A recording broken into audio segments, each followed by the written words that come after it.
آزاد کشمیر کے انتخابات کا دوسرا مرحلہ مظفرآباد ڈویژن میں پولنگ آج ہوگی۔ انتخابی سامان کی ترسیل مکمل کر لی گئی۔ مظفرآباد ڈویژن کے 3 اضلاع مظفرآباد، نیلم اور ضلع جہلم ویلی کے 9 حلقوں میں ووٹنگ ہوگی۔ 8,90,621 رجسٹر ووٹرز حق رائے دہی استعمال کریں گے۔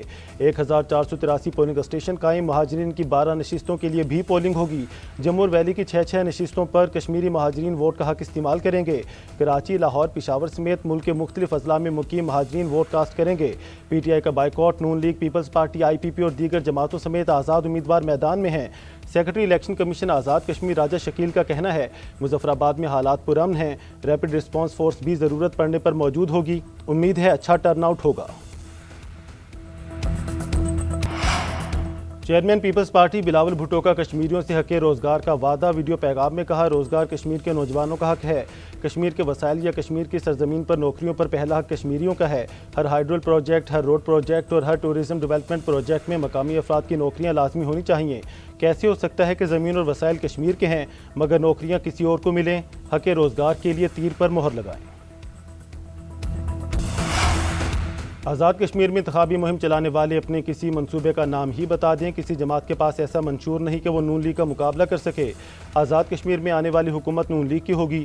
وفاقی وزیر اطلاعات عطا تارڑ کا تقریب سے خطاب۔ کہا، نواز شریف اور شہباز شریف کے منصوبے پورے ملک اور کشمیر میں نظر آتے ہیں۔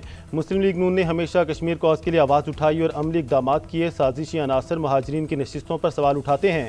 ان کے آباء و اجداد نے پاکستان کے لیے قربانیاں دیں جن کا ہم احترام کرتے ہیں۔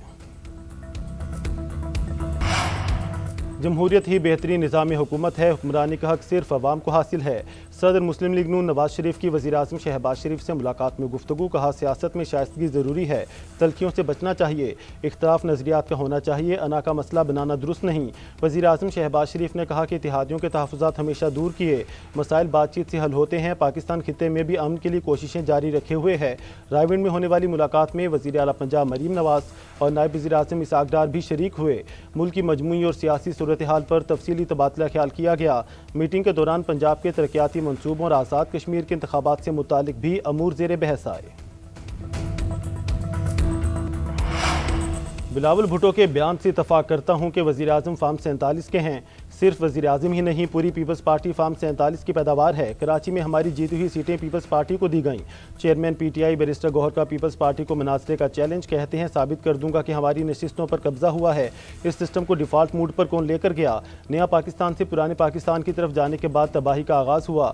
ملک میں معاشی خرابی پیدا ہو گئی، عوام کا اعتماد اٹھ گیا۔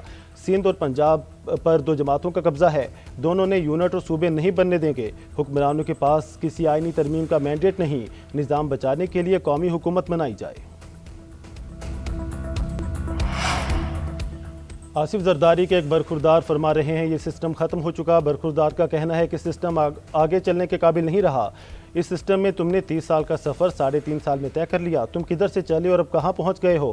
اب تمہیں آ کر پتہ چلا کہ سسٹم بالکل خراب ہے اور یہ نہیں چل سکتا۔ وزیر اعظم کے مشیر رانا ثناء اللہ کی محسن نقوی پر وار۔ کہا، یہ پارلیمانی جمہوری نظام قائد اعظم نے دیا ہے، پاکستان سیاسی جدوجہد کے نتیجے میں حاصل کیا گیا، یہ سب کو معلوم ہونا چاہیے۔ ہٹیاں بالا آزاد کشمیر میں جلسے سے خطاب میں رانا ثناء اللہ کی بلاول بھٹو پر تنقید۔ کہا، اگر وزیر اعظم فارم 47 سے بنے ہیں تو پھر صدر نے جو ووٹ لیے ہیں وہ کس فارم کے تحت ہیں؟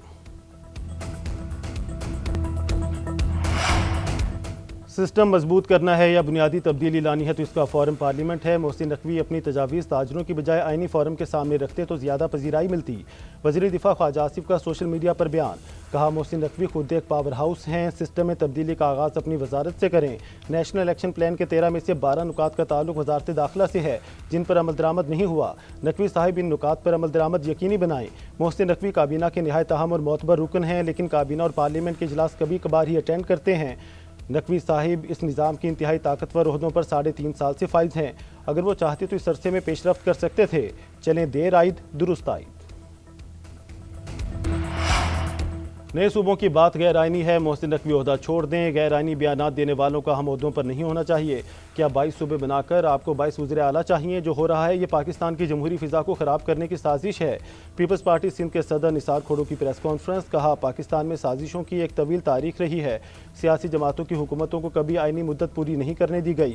پیپلز پارٹی رہنما سعید غنی کا کہنا ہے کہ سندھ میں نئے صوبے کی ضرورت نہیں، یہ پنجاب کی عوام کا مطالبہ ہے۔ آئین کے مطابق نئے صوبے بنانے کے اختیار صرف منتخب اسمبلیوں کو حاصل ہے۔ ہے۔ سندھ کے نمائندے کہہ چکے ہیں انہیں کوئی نیا صوبہ نہیں چاہیے۔ مسلم لیگ نون نے تمام حکومتیں دھاندلی کے ذریعے حاصل کیں۔ نواز شریف، شہباز شریف اور مریم نواز ہارے ہوئے ہیں جو خیرات کی سیٹوں پر بیٹھے ہیں۔ کوئی مینڈیٹ پر ڈاکہ ڈالے گا تو ہم بولیں گے۔ ان کے چہرے سے پارسائی کے پردے اتارتے رہیں گے۔ صوبوں کی تقسیم درست ہے، ہم بہت پہلے یہ مطالبہ کر رہے ہیں۔ کوئی چیز ناقابل تقسیم ہے تو وہ ملک ہے۔ ملکی سرحدوں پر سوال اٹھانا قبول نہیں۔ صوبوں کی تقسیم کا تقاضا تو آئین کرتا ہے۔ ایم کیو ایم کی نئے صوبے اور یونٹس بنانے کی حمایت۔ خالد مقبول صدیقی کا کہنا ہے آبادی کے دباؤ کے بعد صوبوں کی تقسیم ہو جانی چاہیے۔ ایسی جمہوریت کی ضرورت نہیں جس کے ثمرات عوام تک نہ پہنچیں۔ وفاقی وزیر صحت مصطفیٰ کمال کہتے ہیں وفاق اور 4 صوبوں والے نظام نہیں چل رہا، مزید انتظامی یونٹس بنانے کی ضرورت ہے۔ پاکستان میں مسائل کے انبار کا حل نئے انتظامی یونٹس ہی ہیں۔ یہ اب ہماری خواہش نہیں، پاکستان کی مجبوری بن چکی ہے۔ صرف صوبہ پنجاب ہی دنیا کے 182 ممالک سے بڑا ہے۔ وزیر داخلہ کا مشکور ہوں کہ انہیں 4 سال بعد احساس ہوا ملک نہیں چل سکتا۔ یہ بات کابینہ اور پارلیمان میں ہوتی کہ ملک نہیں چل رہا، حکمرانوں کو بڑی دیر سے احساس ہوا۔ عوام پاکستان پارٹی کے سربراہ شاہد خاقان عباسی کی نیوز کانفرنس کہتے ہیں سیاسی رہنما کہہ رہے ہیں، D G I S P R نے بھی یہی بات کہی۔ عوام تو بہت پہلے سے کہہ رہے ہیں کہ ملک نہیں چل رہا، جب تک اصلاحات نہیں کریں گے ملک نہیں چلے گا۔ یہ باتیں شروع ہوتے ہی اس کی مخالفت شروع ہو گئی۔ یہ مفاد کا مسئلہ ہے، جس کی سیاست اس مفاد سے وابستہ ہے وہ یہ نہیں کرنے دیں گے۔ پنجاب پورے ملک کی ترقی اور نمو کو چلانے والا انجن ہے۔ ڈیجیٹل معیشت کے پیچھے پنجاب ہی ڈرائیونگ فورس ہے۔ فیصلہ کن موڑ پر کھڑے ہیں، سرمایہ کاری کے تیار مواقع فراہم کر رہے ہیں۔ وزیر اعلیٰ پنجاب مریم نواز کی امریکہ کے بزنس وفد سے ملاقات میں گفتگو۔ کہا ڈی جی پی میں پنجاب کی حصہ 55%، زراعت میں 57%، سروسز میں 57% اور مینوفیکچرنگ میں 48% ہے۔ کاروبار کے لیے سب سے اہم ہماری zero time to start policy ہے۔ ماحول دوست بسیں اپنے گھر، اپنی صحت سمیت دیگر سہولیات فراہم کر رہے ہیں۔ سیاست میں بھی بے پناہ مواقع ہیں۔ پنجاب کی معاشی نمو کی نئی حدود تک لے جانا ٹیکنالوجی کے بغیر ممکن نہیں، اس کے لیے امریکی شراکت داری کے خواہاں ہیں۔ پاک فوج اور پیپلز لبریشن آرمی خطے میں امن استحکام اور مشترکہ تصوراتی مفادات کے تحفظ کے لیے حقیقی شراکت دار ہیں۔ دونوں افواج کے درمیان باہمی اعتماد کا رشتہ ہے۔ پاکستان اور چین کی دوستی آزمودہ، مضبوط اور وقت کی ہر کسوٹی پر ہمیشہ پوری اتری ہے۔ فیلڈ مارشل عاصم منیر کا جی ایچ کیو میں پیپلز لبریشن آرمی کے قیام کی 99ویں سالگرہ کی تقریب سے خطاب۔ فیلڈ مارشل کی چینی قیادت اور عوام کو مبارکباد۔ چین کے دفاع، قومی ترقی اور عالمی امن کے لیے پیپلز لبریشن آرمی کی خدمات کو خراج تحسین پیش کیا۔ چینی سفیر جیانگ زائی ڈونگ کی بطور مہمان خصوصی شرکت۔ چین کے دفاعی اتاشی میجر جنرل وانگ زونگ اور چینی سفارتخانے کے حکام بھی شریک ہوئے۔ پاکستان کی تینوں مسلح افواج کے سینئر افسران بھی موجود تھے۔ فیلڈ مارشل عاصم منیر نے معزز مہمانوں کا خیر مقدم کیا۔ چینی سفیر نے دہشت گردی کے خلاف جنگ میں پاکستان کی مسلح افواج کی قربانیوں کو سراہا۔ پاکستان کی غیر متزلزل حمایت اور 2 طرفہ شراکت داری کو مزید مضبوط بنانے کے عزم کا اعادہ کیا۔ سیکیورٹی فورسز کی خیبر پختونخوا اور بلوچستان میں مختلف کارروائیاں، 12 دہشت گرد ہلاک کر دیے گئے۔ آئی ایس پی آر کے مطابق شمالی وزیرستان کے علاقے رزمک میں خفیہ اطلاعات پر آپریشن کیا گیا۔ بھارتی اسپانسرڈ 5 خارج ہلاک۔ فائرنگ کے تبادلے میں میجر حافظ احسان الہی شہید ہو گئے۔ شہید افسر نے دستوں کی قیادت کے دوران بہادری سے لڑتے ہوئے جام شہادت نوش کیا۔ 34 سالہ میجر احسان الہی کا تعلق میاں والی سے تھا۔ بلوچستان کے ضلع نوشکی میں بھی فورسز نے آپریشن کیا، 7 دہشت گرد مارے گئے۔ ہلاک ہونے والوں میں خودکش حملہ آور بھی شامل تھا۔ وزیر اعظم شہباز شریف اور وفاقی وزیر داخلہ محسن نقوی کی جانب سے سیکیورٹی فورسز کو خراج تحسین۔ ایران پر بھرپور فوجی حملوں کی منصوبہ بندی کر رہے ہیں۔ مقصد ایران کو ہتھیار ڈالنے پر مجبور کرنا ہے۔ ایک وقت آئے گا وہ خود بولیں گے کہ اب ہم مزید برداشت نہیں کر سکتے۔ امریکی صدر ٹرمپ سوشل میڈیا پر پیغام میں کہا کہ میں ایرانی معیشت کو تباہ کر رہا ہوں۔ تہران کو شدید مہنگائی کا سامنا ہے۔ ایک امریکی ڈالر 1.9 ملین ایرانی ریال کا ہو گیا۔ ایران نے پہلے کبھی ٹرمپ جیسے صدر کا سامنا نہیں کیا۔ صدر ٹرمپ ضرورت پڑنے پر کارروائی سے گریز نہیں کریں گے۔ امریکی وزیر خارجہ مارکو روبیو کہتے ہیں ایران نتائج کے بغیر مذاکرات کی توقع نہ کرے۔ تہران نے برسوں جھوٹ بولا اور معاہدے توڑے۔ ترجمان وائٹ ہاؤس نے کہا بامعنی مذاکرات تک ایران کو قیمت چکانا ہوگی۔ تہران کو مذاکرات کی میز پر واپس آنا ہوگا۔ جنگ میں فتح حاصل کر چکے ہیں، اس کامیابی کو مضبوط اور دستاویزی شکل دینا ہوگی۔ ایرانی پارلیمان کے اسپیکر باقر کالیباف بولے مضبوط ایران کے لیے قیادت میں اتحاد قائم رکھنا ضروری ہے۔ ترجمان قومی سلامتی کمیٹی ابراہیم رضائی کہتے ہیں حملہ ہوا تو پورے خطے کو پتھر کے دور میں بھیج دیں گے۔